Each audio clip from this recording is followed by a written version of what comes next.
Is Duke basketball overrated? Should we be panicking yet? Duke suffers a loss last night in the ACC SEC Challenge in Fayetteville against Arkansas. We got a lot to discuss on the show today. Hi, everybody. Dick Vitale. Hey, make sure you listen, man, to Locked On Blue Devils with J.J. Jackson. He's awesome, baby. You are Locked On Blue Devils, your daily podcast on the Duke Blue Devils, part of the Locked On Podcast Network, your team every day.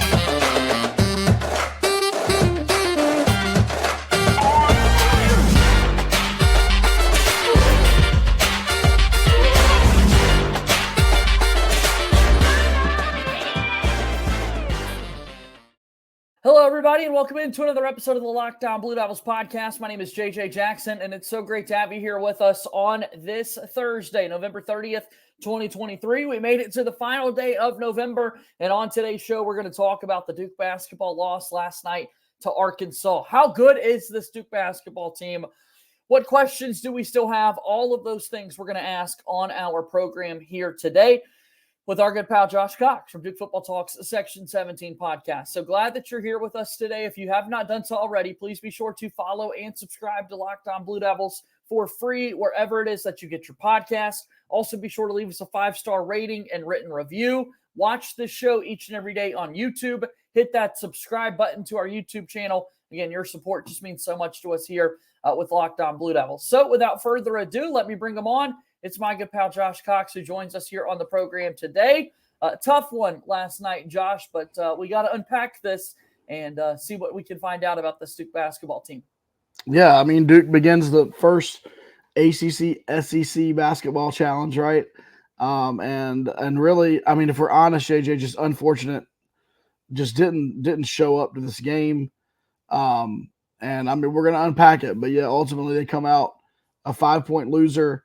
And, you know, Arkansas has been hyping this game up for days, for at least 2 weeks. I think 2 weeks ago, they put out a hype video for this game. Their students were camping out like Duke does for UNC games. I mean, they've been talking about – anyway, I don't know, man. It's funny because, you know, people get tired of the narrative of, like, everybody gets up to play Duke and blah, blah, blah, blah.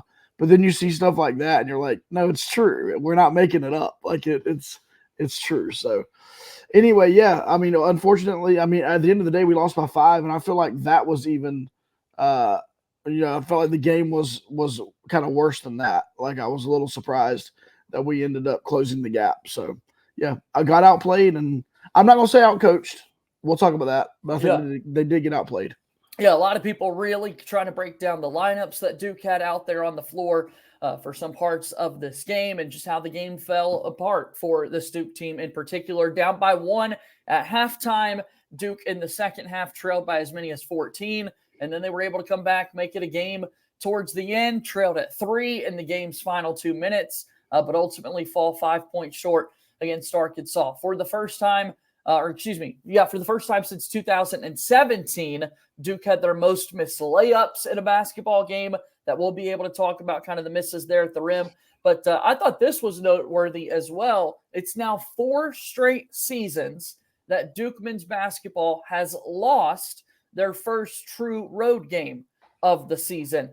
So not as fun of a trend there. You really start to wonder with this November home-and-home return trip out to Arizona next year. You hope that doesn't continue for next year's team. But, yeah, man, first real road game for a lot of new players on this Duke team and got punched in the mouth at times. For sure. And you know, you're expecting this team bringing back some second-year players, obviously Jeremy Roach. Now, Jeremy Roach, absolutely, you know, between him and Flip in the second half especially, I mean, they were the only thing that Duke had going. I forget the exact number, but I believe they scored all but like 6 or 7 second-half points between those two. But yeah, these other guys are freshmen and they are learning. You know, maybe it's time to go ahead and dig into this a little bit, but Mark Mitchell was virtually unplayable last night. And I actually think that Mark can shoot the basketball decently well, but they were going to challenge that last night and at Arkansas. And guess what? They challenged it and he didn't. And he wound up 2 for 8 from the field. He had a terrible shooting performance. And what that allowed the Arkansas defense to do is literally keep Mark's defender in the middle of the lane, who was a lanky guy, and it just clogged things up for Filipowski. And so you saw Filipowski in the first half.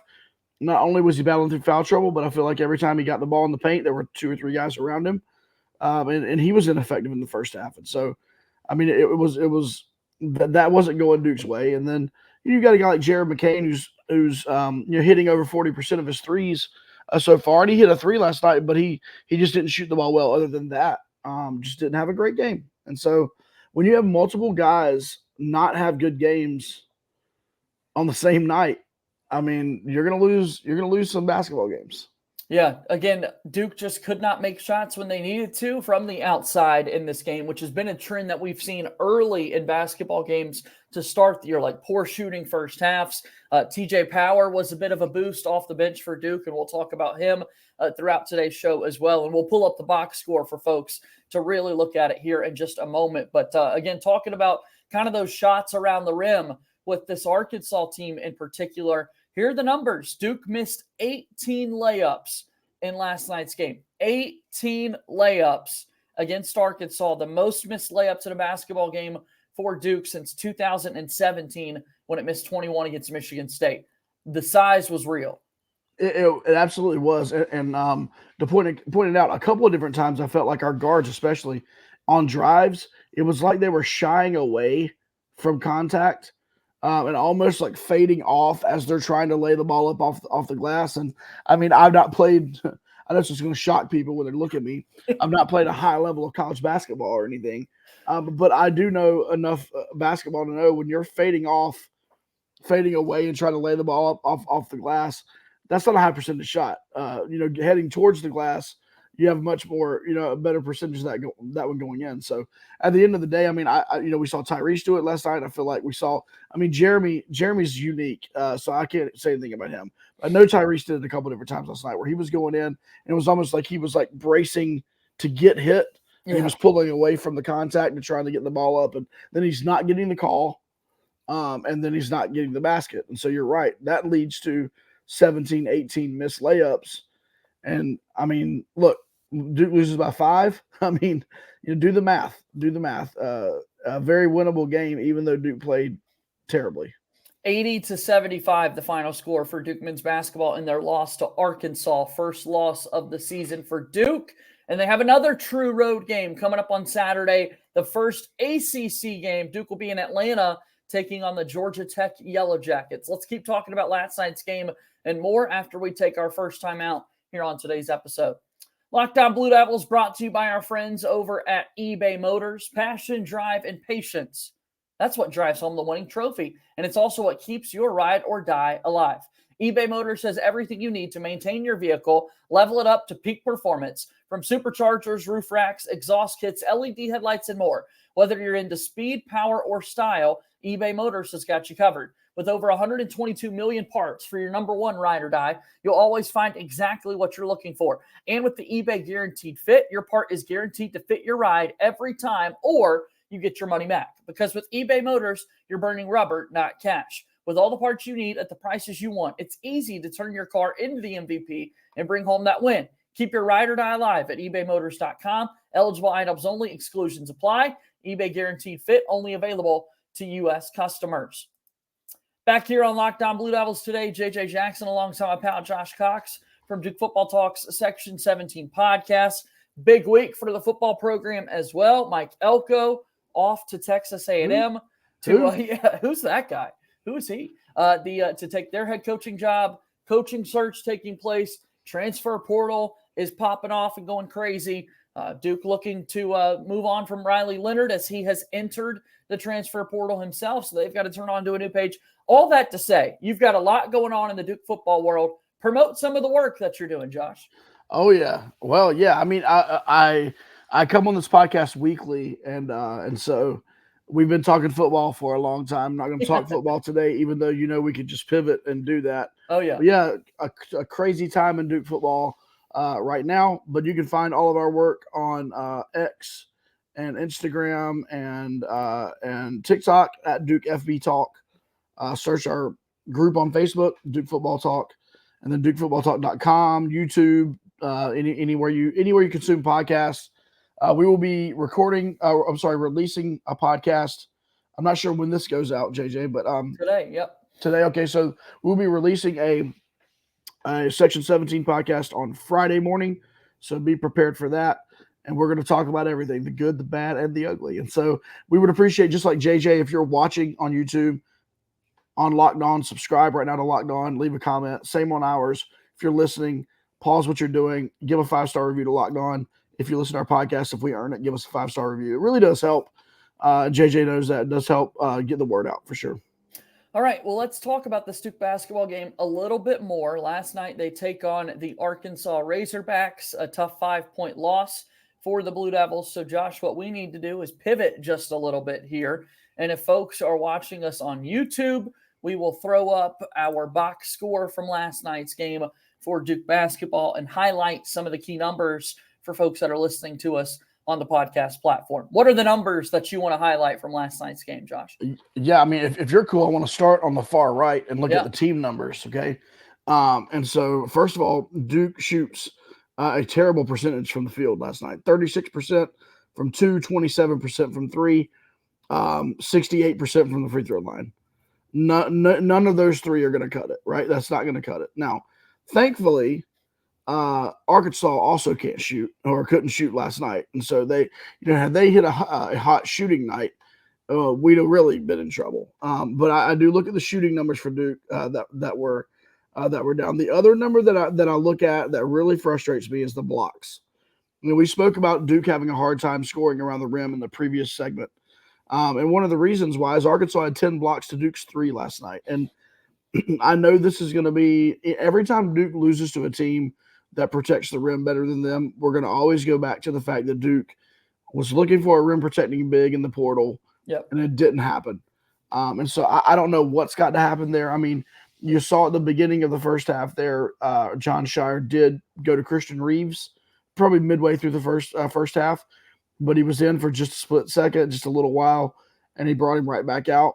But at the end of the day, I mean, Duke has got to be able to protect the rim better. And especially when you're playing teams like Arkansas, you can't have a seven block, difference and expect to win the game. Yeah, I mean, the shots around the rim, it's going to lead to those missed layups like we talked a little bit earlier when you've got all those blocks and just the big bodies towards the rim. Talking about some of the individual performances, Kyle Filipowski, of course, has 26, a good total there for Flip, but not the most efficient day from the floor for Filipowski either, considering the size down there on the interior. 9 for 20, 1 of 5 from 3-point range for Flip. Yeah, I mean, he got his points 7 of 8 from the foul line, which is great. I mean, you want that, but yeah, he did not have a good game from the floor. In fact, if you really take the first 3 quarters of this game, Flip didn't have a good game at all. He kind of finished the game very strong, and his points kind of racked up towards the end. But yeah, I mean, really this was, I mean, look at it. Jeremy Roach and Flip are the only 2 guys in double figures. Everybody else's stat line looks pretty bad. You have guys like Jalen Blakes who and Sean Stewart who basically didn't play in this game, and both of those guys had been in the rotation. So yeah, I mean, the stat line does not look good. And then this also goes back to a team stat, but a player stat, team stat of only 10 assists. And, when you make 24 shots or 30 shots and only 1 out of 3 of them are, assisted, that means you're not moving the ball. That means your offense is not flowing. That means you're doing a lot of standing around. And then you have bad stat lines like that. Now, if we want to speak about TJ Power, would have absolutely loved to seen his minutes be 23 instead of 13. I was full well expecting Duke to come out of that locker room at halftime and for Power to be the starting 4. That's what I was full well expecting. When he was in the game, they had to guard him, and they could not sag off in the lane. I'm not criticizing Coach Shire because I actually give him credit for trying the different lineups and doing some different things. And I understand when TJ's in the game, they have to hide him on defense a little bit right now. But I would have loved to see TJ get some more minutes last night. I would too. I was really pleased with what we saw from him with the outside shooting. Again, 6 of 22 for the team.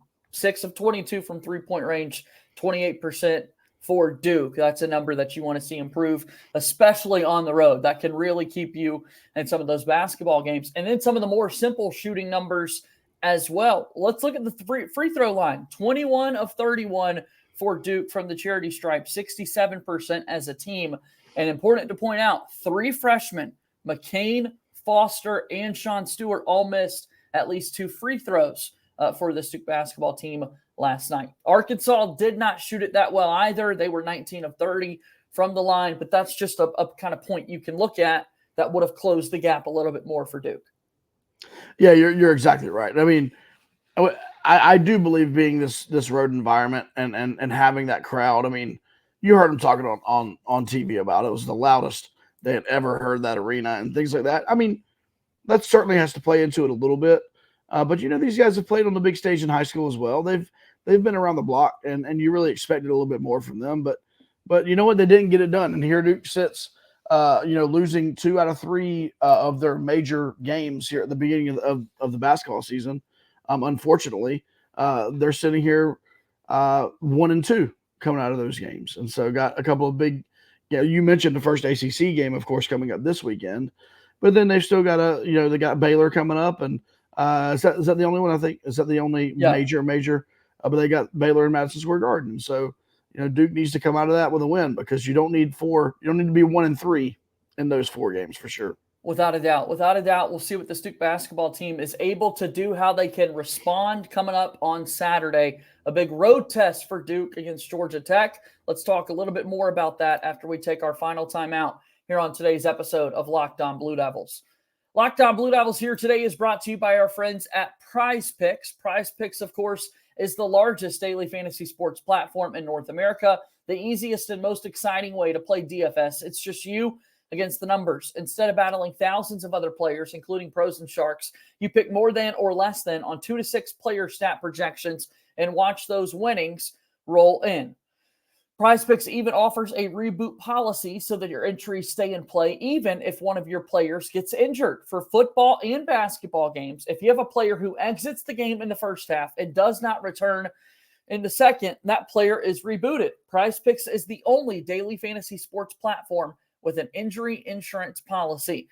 Go to prizepicks.com/lockedoncollege and use code LockedOnCollege for a first deposit match up to $100. prizepicks.com/lockedoncollege using code LockedOnCollege for a first deposit match up to $100. PrizePicks is daily fantasy sports made easy. All right, let's wrap things up here on today's episode of the program. Alongside Josh Cox, I'm JJ Jackson. You can follow us on X at LO_Blue Devils. I'm there as well at _JJ_Jackson_ at Joshua Cox at Duke FB Talk. A lot of things that you need to go follow right now. So talking about Duke going on the road this Saturday, the weird ACC opener that we've had in our lives the past few seasons where you play one, Josh, and then you wait an entire month to get back into ACC competition again. But you would say, fortunately for Duke, it's Georgia Tech, who's kind of been down over the last several seasons. They've got a first-year head coach in Damon Stoudemire, who's done a lot to revitalize their program. Georgia Tech's been pretty solid out the gates. I think this will be a fun one to play out on Saturday afternoon in Atlanta. Yeah, I mean, they took a hard loss Thanksgiving week. Just got blown out by Cincinnati, but they bounced back in this ACC-SEC challenge and defeated Mississippi State, who was ranked. Yeah. So they're going to be coming off a win. Duke's going to be coming off a loss. It should be interesting to see how these teams stack up. And you're right, first year coach Damon Stoudemire. I'm feeling my age, man. When all these coaches now are players that I used to watch. You got John Shire versus Damon Stoudemire coaching. But yeah, it'll be interesting. And once again, it's a road game, man. It's a road game in the ACC, and like you can never ever take anything for granted in the conference, especially when you go on the road. And so, Duke is going to have to absolutely be prepared for this team. And obviously their best player is Miles Kelly. And so I would assume Tyrese Proctor is going to take that role. And as he does most games, he'll take the best guard, and that'll be his guy to shut down. And so we'll see how well that takes place. I do believe this team is a little top heavy, And if you can slow Miles Kelly down, I believe Duke can come out of there with a win for sure. Yeah, let's see what Duke can do on Saturday against Georgia Tech there in the ATL. Hopefully it's a bounce-back game for this Duke basketball team. Definitely need to be stacking wins before you get into the heart of ACC play. We'll see, of course, on Monday how much of a fall Duke takes in the AP Top 25 poll from this loss to Arkansas. How panicked are you right now, Josh, in the grand scheme of things? What would you say? I mean, I'm a little uneasy, but again, I think you got to take a moment to remind yourself it's only 7 games that have been played here. Yeah, I mean, a couple of things. Number one, it was a couple of games ago that Coach Shire said that Kyle was going through some things, right? And I don't know what that means. Got no idea. Yeah. But, like, you can see Kyle go through some things, right? You can see him going through some things. He's not really the player yet this season that we saw in spurts last season. And we all know that he came back this year. He's made it very clear. He came back to win a national championship. And so, number one, Kyle needs to get right. If it's mentally, physically, whatever it may be, emotionally, whatever it may be, like hopefully Kyle can right the ship, right? Number one. Number two, this team, speaking of Kyle, because I think he's the leader in this, needs a little bit of like anger.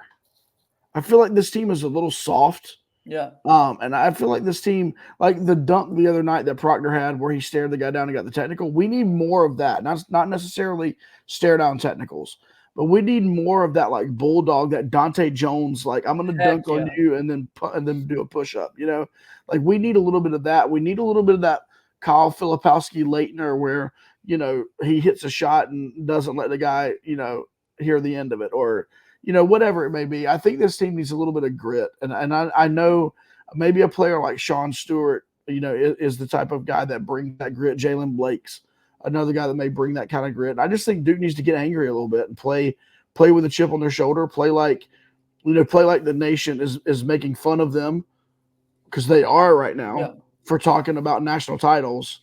And here Duke is with 2 losses before the month of December gets there. Yeah. So, they need to hear that. They need to know that the country's kind of laughing at them, and it's time for them to to shut some people's mouths. Let's see what Duke can do. It's going to be fun to watch the rest of the way on Saturday against Georgia Tech, and then they'll have a full week break before Charlotte comes to town. So going to be fun. Josh, as always, appreciate your time. Always fun catching up with you. I'm sure the next time we speak, certainly hope that Duke has an official next head coach. We got to do an emergency pod. Yeah, we'll make it happen. Josh, thanks for the time as always. Talk to you soon. See you, JJ. All right, that's Josh Cox joining us here on today's show. Appreciate him joining us each and every week as he does. Go check out their work there with the Section 17 podcast. Thanks again for your support here of Locked On Blue Devils. Look, a really tough loss last night for this Duke basketball team. A lot of reasons to still be optimistic about what this team can be, and I'm excited to tell you why throughout the next few episodes of Locked On Blue Devils. That'll do it for today's show. Thank you so much, as always, for your support. My name is JJ Jackson. Thank you, and good day.